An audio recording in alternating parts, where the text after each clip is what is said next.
This great Hollywood director began his film career by scaring up work with the legendary Roger Corman, the king of low-budget horror movies. His breakthrough came with his Oscar-winning script for George C. Scott in Patton.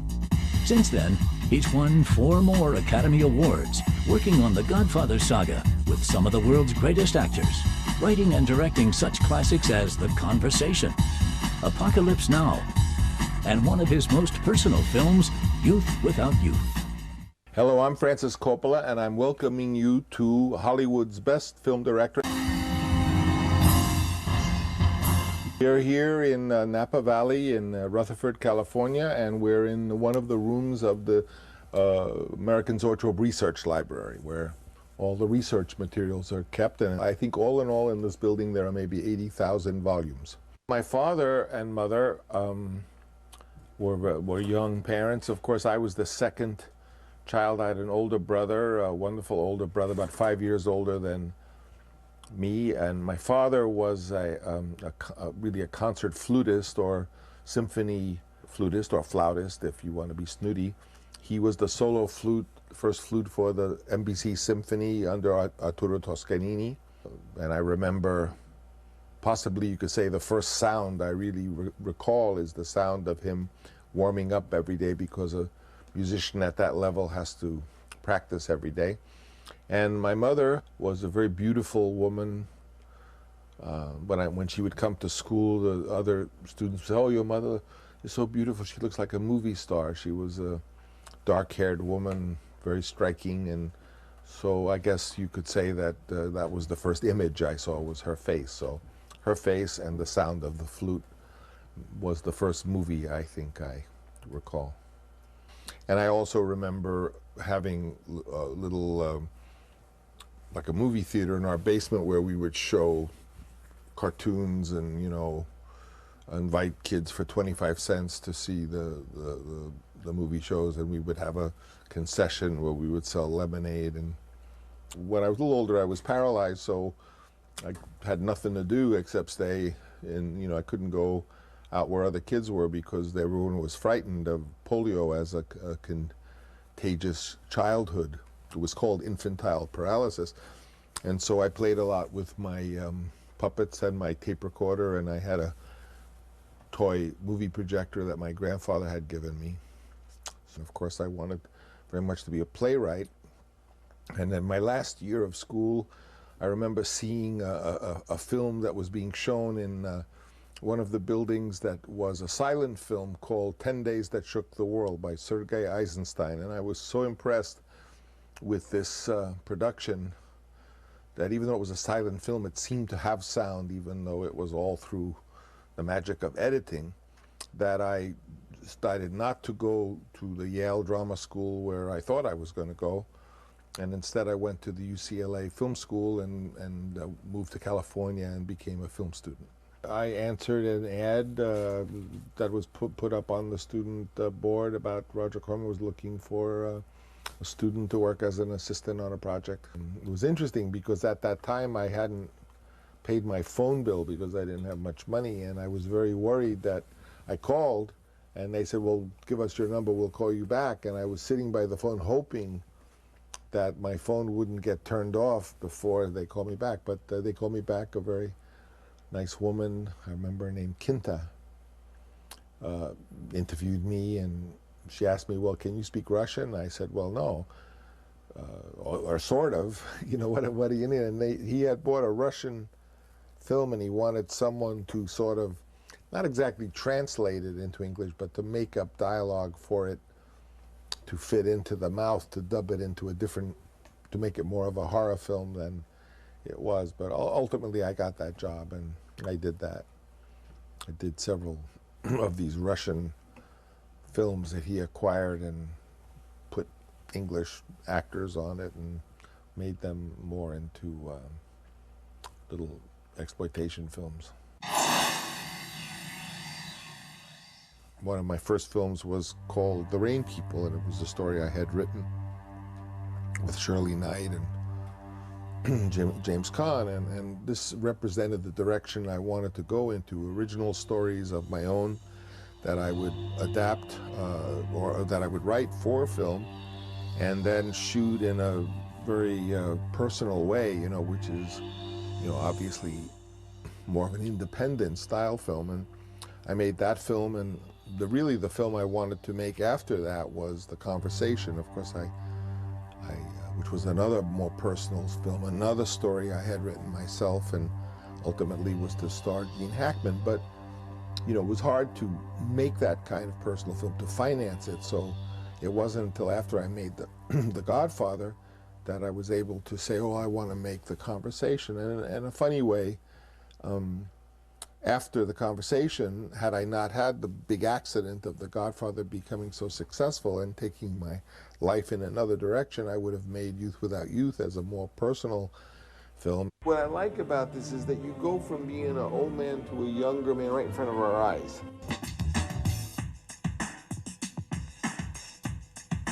Cut. That's all.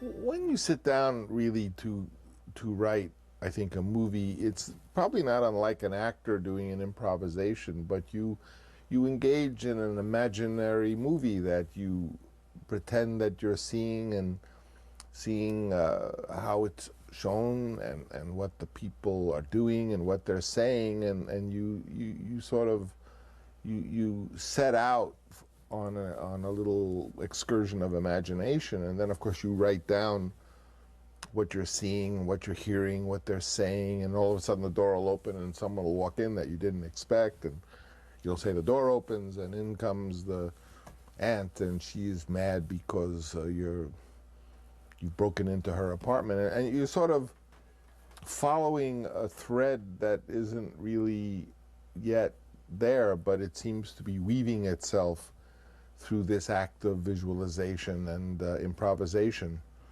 And ultimately then, I've learned to just put that down on paper and not even when I'm done for the morning even to read it, because I'm enjoying the impression I had. And if I were to read it, I might be disappointed or suddenly turn against it or think it wasn't very good. And then the next day I just pick up where I was, and again I engage in that little improvisation, and after 2 days I'll have maybe 10 pages, and so then I feel, wow, I have something, but I still won't read it, and I'll do that like that. Sometimes I'll stop and I'll do a little step outline and say, well, let me see, okay, 1, he meets her. 2, she tells him such and such, and I'll maybe do, but I'll only do 6 or 7 steps. I won't do all the steps, and then I'll just use that as a guide, and I'll continue this little act of sort of promiscuous imagination. It's just like daydreaming, really. The whole idea behind One from the Heart was just pure and simply that it was going to be live cinema, just as there had been live television in the early decade after World War II. There were many really great, this is before videotape was invented, so the only kind of television was live television. And the director would sit and he could see what each camera was getting, and the actors, if there were actors, would be proceeding, and they would say camera 3, camera 2, and some of them were really masterful, and in particular the live television of John Frankenheimer was far and above the most impressive live television being done, and he would do dramas that or pieces that would be like cinema, and it was just done once, and they would just literally make show you an entire movie in one day. I thought, well, why couldn't we make a film that way? And that was my plan with One from the Heart. I didn't get to do it in the very end, with no one to blame but myself, because of course whenever you do something innovative or that's not just what everyone does all the time, there's lots of resistance of like, oh, well, do we really have to do it this way? Can't we shoot it with one camera? Because if I light for one camera, I can make it more beautiful than if you have 20 cameras. And how do you light for 20 cameras? Well, the answer is you can. You do your best. And I've always, one of the few regrets in my life, of which I don't know if I even have another one, is that in those last weeks before we went with One from the Heart, I was weak enough to be prevailed upon to not go full live, which is what I wanted, and I regret. So we did end up shooting it one camera, one shot at a time, and so all that money we had spent to prepare to go into a live cinema situation ultimately was wasted, because we ended up shooting it one shot at a time, which means we had that post-production, whereas the original concept of One from the Heart was that it was going to be a finished film after this first week that we shot it. Cut. And talk.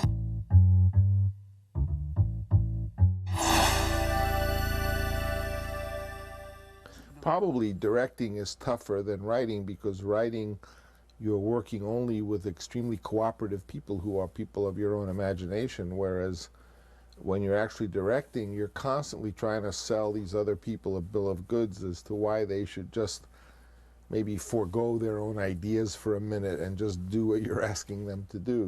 Cut, good. Okay. You know, as a director, I would more make sure there were interesting props there, or kind of, you know, invite the actor in, so to speak, to have their own ideas as to how they might do something. Okay, action! You sort of have to do a little sales job. You want to do something really difficult? Of course. Because what we could do is we could make a low camera and a high camera, which is added wear and tear on the director, just to really say, you know, hey, come along and see what I have in mind here, and then perhaps if that's not good, or if you could make a suggestion that's better, we'll explore that. It was interesting, you know. So, I mean, directing is harder because you're constantly trying to convince people who are petrified to do it the way you're asking them to do it. I didn't mean to tell you on that level. No, I understand. The way I work has a built-in acceptance of that you're trying to create something that has life. So when something has life, it goes maybe differently than you might have preordained, you know. I think having life in a film is what we're after, or in any work of art, the flame of life. I mean, we're trying to be, in a way, like God, in that we want to create something that lives. And to do that, you can't be too tight and controlling, because that will stifle life, yet you can't be too widely permitting, as that will put it out of control. So you have to do both, just like in raising a child, or managing a husband, or a boyfriend or a girlfriend. You have to try to feel sympathetic enough with the vital urges of this thing or person or work, that you're both permissive and somewhat restraining at the same time. So it's the trick of how to do that. Jimmy Caan was extremely funny, and you know, he had come from a neighborhood not far from where I lived, near Woodside and Sunnyside in Queens in New York, and you know, he had a swagger, and he was always laughing and cracking jokes, and you know, he was on all the time, as we say. And he brought an actor who was on television on a show called Get Smart, I think his name was Don Adams, to come and to check whether or not the way Sonny was cut in The Godfather was okay. I always thought that was funny. The other thing you learn is with actors, is something I learned a long time in the theater, is if you're working on a play and all the actors think you're wonderful and they love working with you and they just think you're the most wonderful director, and the play is a flop, then they're going to say it was awful working with them. And by the other hand, if you work with actors and you're mean and you're yelling at them and you're not nice at all and you're awful, if the show is a success, they can say, oh, he was the most wonderful director. So it really all depends on what the success of the project is. Marlon Brando did not just appear with everything looking like The Godfather. When I saw him that morning, I've been I went to his house. I was invited to go to his house, and early in the morning he came out of his bedroom with a long blonde ponytail and a Japanese robe. He was about 47 years old, so he didn't look anything like an aging mafia figure. But with few words, I had brought plates of Italian cold cuts and boxes of little Italian cigars and just props, which often is the way I like to work with actors, where I don't really tell the actor much, but I just put around things that he might choose to select, which would help him arrive at a character. And Brando just kind of came out, as I said, looking with his long blonde hair and, you know, quite young. And ultimately he took his hair and he rolled it up and he knew how to put it in a bun, and he got some shoe polish and he made the hair dark and took off the robe and put on this white shirt that I think I had brought. I remember him talking about the collar. He said, "Oh, those Italian guys, the collar is always like bent," and it's like they started doing that, you know, and he was working on little details, and he started talking without talking, and taking a little bit of the cheese and took the cigar.